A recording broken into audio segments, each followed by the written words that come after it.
Saudara-saudariku yang terkasih di dalam Kristus, salam sejahtera buat kita semua. Halo teman-teman, jangan lupa like, komen, dan subscribe. Jangan lupa juga ya, hidupin loncengnya. Selamat menonton channel Pak Aman. Dadah! Cara untuk menjadi sempurna.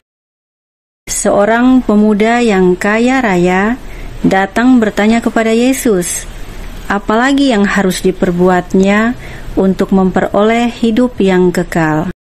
Karena semua perintah Tuhan sudah dilaksanakannya. Kata Yesus kepadanya, jikalau engkau hendak sempurna, pergilah, jualah segala milikmu, dan berikanlah itu kepada orang-orang miskin, maka engkau akan beroleh harta di surga. Kemudian datanglah kemari dan ikutilah aku. Yesus menguji pemuda yang kaya itu pada titik terlemah dalam dirinya, yaitu kekayaannya.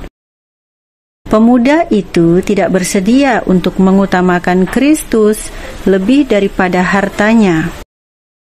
Penginjil Matius menganggap bahwa ada bahaya yang terkandung dalam kekayaan.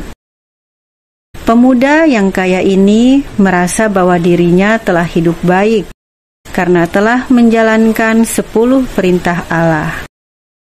Namun ketidaksediaannya untuk menjual hartanya dan membagikannya kepada orang-orang miskin tidak hanya membuktikan bahwa pemuda yang kaya itu tidak suka berbagi, tetapi juga menunjukkan bahwa sebetulnya ia tidak mengasihi sesamanya seperti dirinya sendiri. Apakah sebabnya engkau bertanya kepadaku tentang apa yang baik?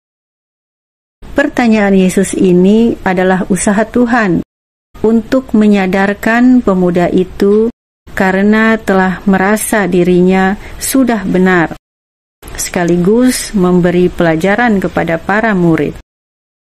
Yesus mengundang pemuda kaya itu untuk hidup seturut para murid, yang meninggalkan segala miliknya dan pergi ke berbagai tempat untuk mewartakan kedatangan kerajaan Allah.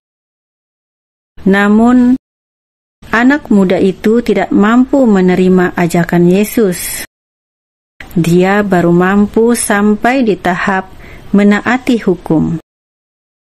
Terkadang kekayaan menjadi bahaya spiritual yang menghalangi relasi kita manusia dengan Tuhan.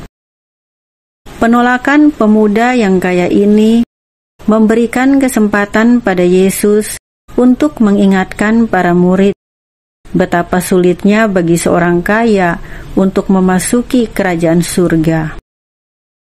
Keselamatan tidak hanya pada kemampuan berbuat baik, melainkan bagaimana seseorang mentaatkan diri pada anugerah Allah yang melimpah padanya.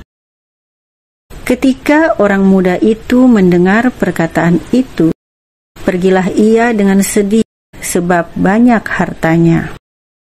Saudaraku terkasih, kita pun sering merasa ketakutan dan khawatir, seperti yang dialami oleh pemuda yang kaya itu.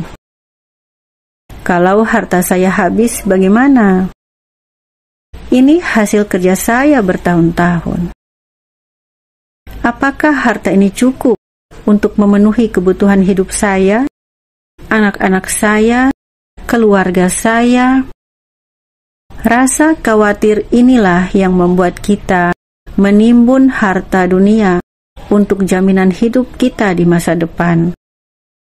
Kita pun jadi susah tidur karena memikirkan keamanan harta kita. Bahkan kalau bisa, kita akan menggandakan uang kita dengan bunga yang tinggi. Kita lupa bahwa ada janji Tuhan yang indah bagi kita yang mau berbagi kepada orang-orang miskin, yakni peroleh harta di surga. Karena dengan memberi, kita akan mendapat. Hanya pundi-pundi yang kosonglah yang akan diisi kembali. Mungkinkah Pundi-pundi yang masih penuh akan tetap diisi lagi. Siapapun yang terikat pada hartanya lebih daripada Tuhan, ia tidak akan layak di hadapan Tuhan. Ini tidak berarti orang kaya pasti berdosa. Orang yang kaya kadang terjebak pada sikap lebih mengutamakan kekayaannya daripada Tuhan. Padahal seharusnya Tuhan harus ditempatkan di tempat yang utama lebih dari segala hal yang kita cintai.